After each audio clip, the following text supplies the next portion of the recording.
NDRFನ ಸಿಬ್ಬಂದಿಗೂ ಕೂಡ ಏನಾದರೂ ನಾವು ಸಾಥ್ ಕೊಡಬಹುದಾ ಅನ್ನುವ ಹೋರಾಟದಲ್ಲೂ ಕೂಡ ಇದ್ದೇವೆ. ನೂರಾರು ಮಂದಿಗೆ ಗಂಭೀರವಾದಂಥ ಗಾಯ ಆಗಿದೆ. ಕೇರಳದ ವಯನಾಡಿನ ಮೆಪ್ಪಾಡಿ ಆಸ್ಪತ್ರೆಯಲ್ಲಿ ಚಿಕಿತ್ಸೆಯನ್ನು ಪಡೆದುಕೊಳ್ತಾ ಇದ್ದಾರೆ. ಗಾಯಾಳುಗಳ ಆರೋಗ್ಯವನ್ನ ಕೇರಳದ ಸಚಿವ ವಿಚಾರಿಸಿದ್ದಾರೆ. ಮೆಪ್ಪಾಡಿನ ಆಸ್ಪತ್ರೆಗೆ ಸಚಿವ ಸಸೀಂದ್ರನ್ ಭೇಟಿ ಕೊಟ್ಟಿದ್ದಾರೆ. ಘಟನೆ ಬಗ್ಗೆಯೂ ಮಿನಿಸ್ಟರ್ ಸಸೀಂದ್ರನ್ ಮಾಹಿತಿ ಕೊಟ್ಟಿದ್ದಾರೆ.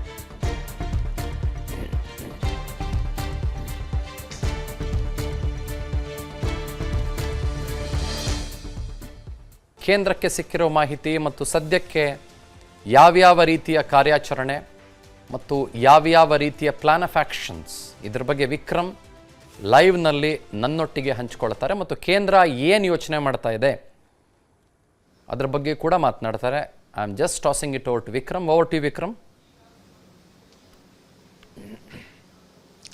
ಎಷ್ಟಂದ್ರೆ ಇವತ್ತು ಬೆಳಿಗ್ಗೆ ಸುಮಾರು 4:10 ವೇಳೆಗೆ ವಯನಾಡಿನಲ್ಲಿ ಆಗಿರ್ತಕ್ಕಂಥ ಗುಡ್ಡ ಕುಸಿತ ಮತ್ತೆ ಭೂಕುಸಿತ ಪ್ರಕರಣಕ್ಕೆ ಸಂಬಂಧಪಟ್ಟಂತೆ ಈಗಾಗಲೇ ಅಲ್ಲಿನ ಒಂದಿಷ್ಟು ಹಾರಿಬಲ್ ಘಟನೆ ಅಂತಾನೆ ಹೇಳ್ಬೋದು. ನಿಜಕ್ಕೂ ಕೂಡ ಅಂದ್ರೆ ಬೆಳಗಿನ ಜಾವದಲ್ಲಿ ನಿದ್ದೆಯ ಒಂದು ಸಂದರ್ಭದಲ್ಲಿ ಇದ್ದಂತಹ ಸಂದರ್ಭದಲ್ಲಿ ಈ ರೀತಿಯಾದಂತಹ ಗುಡ್ಡ ಕುಸಿತ ಅಥವಾ ಭೂಕುಸಿತ ಆದ್ರೆ ಖಂಡಿತವಾಗಿಯೂ ಬಚಾವಾಗೋದಕ್ಕೆ ಯಾವುದೇ ರೀತಿಯಂತ ದಾರಿ ಇರೋದೇ ಇಲ್ಲ. ಯಾಕಂದ್ರೆ ಕಣ್ಣು ಏನ್ ನಿದ್ದೆ ಮಾಡುವಂತ ಸಂದರ್ಭದಲ್ಲಿ ಕಣ್ಣು ಬಿಟ್ಟು ಏನಾಯ್ತು ಅಂತ ನೋಡೋದಕ್ಕಿಂತ ಮುಂಚಿತವಾಗೇನೆ ಪ್ರಾಣ ಹೋಗುವಂತಹ ಸಂದರ್ಭ ಅದು. ಆ ರೀತಿಯಾದಂತ ದುರ್ಘಟನೆ ಆಗೋಗಿರ್ತಕ್ಕಂಥದ್ದು. ಸದ್ಯದ ಮಟ್ಟಿಗೆ ಬೆಳಗ್ಗೆಯಿಂದನೂ ಕೂಡ ರಕ್ಷಣಾ ಕಾರ್ಯಾಚರಣೆ ರಭಸದಿಂದ ಸಾಗ್ತಾ ಇದೆ. ಆದ್ರೆ ಸಮಸ್ಯೆ ಆಗ್ತಾ ಇರೋದು ಅಂತಂದ್ರೆ ಇನ್ನೂ ಕೂಡ ಗುಡ್ಡ ಕುಸಿತ ಆಗ್ತಾ ಇದೆ. ಕಂಟಿನ್ಯೂಸ್ ಆಗಿ ಆ ಮಣ್ಣುಗಳು ಜಾರ್ತಾ ಇರುವಂತದ್ದು, ಹಾಗೆ ಮಳೆಯ ಪ್ರಮಾಣ ಜಾಸ್ತಿ ಆಗ್ತಾ ಇರೋ ಕಾರಣದಿಂದಾಗಿ NDRF ತಂಡಗಳಾಗಿರ್ಬೋದು ಅಥವಾ ಕೇರಳದ SDRF ತಂಡ ಇವೆಲ್ಲವೂ ಕೂಡ ಸಾಕಷ್ಟು ಕಷ್ಟ ಆಗ್ತಾ ಇದೆ ಈ ಒಂದು ರಕ್ಷಣಾ ಕಾರ್ಯಾಚರಣೆಗೆ. ಆದ್ರೂ ಕೂಡ ಅಲ್ಲಿ ಯಾವುದೇ ರೀತಿಯಂತ ತೊಂದರೆ ಆಗಬಾರ್ದು. ಅಟ್ಲೀಸ್ಟ್ ಯಾರು ಜೀವಂತವಾಗಿದ್ದಾರೆ ಅವ್ರನ್ನ ರಕ್ಷಣೆ ಮಾಡುವಂತ ಕೆಲಸವನ್ನ ಮಾಡಬೇಕು, ಹಾಗೇನೆ ಮೃತದೇಹಗಳನ್ನ ಹೊರಗೆ ತೆಗಿಬೇಕು ಅಂತ ಹೇಳಿ ಕೂಡ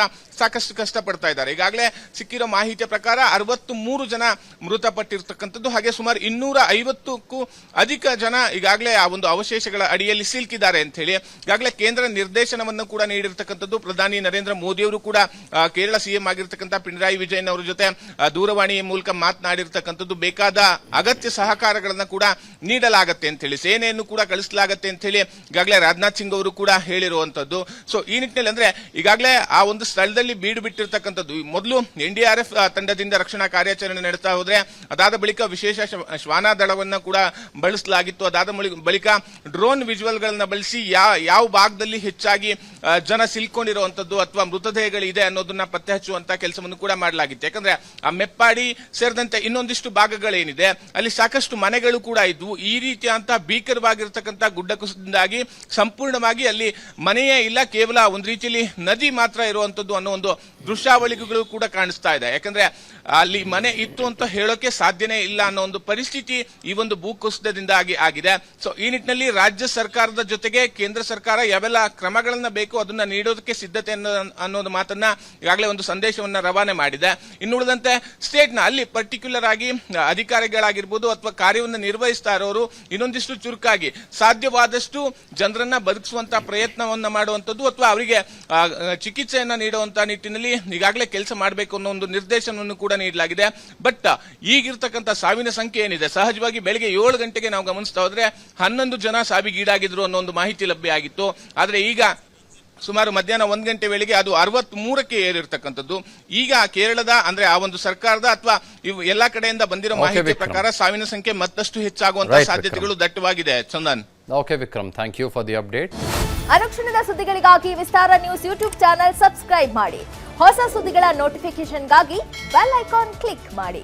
ಲೇಟೆಸ್ಟ್ ಅಪ್ಡೇಟ್ಸ್ಗಾಗಿ www.vistaranews.com ವೆಬ್ಸೈಟ್ಗೆ ವಿಸಿಟ್ ಮಾಡಿ.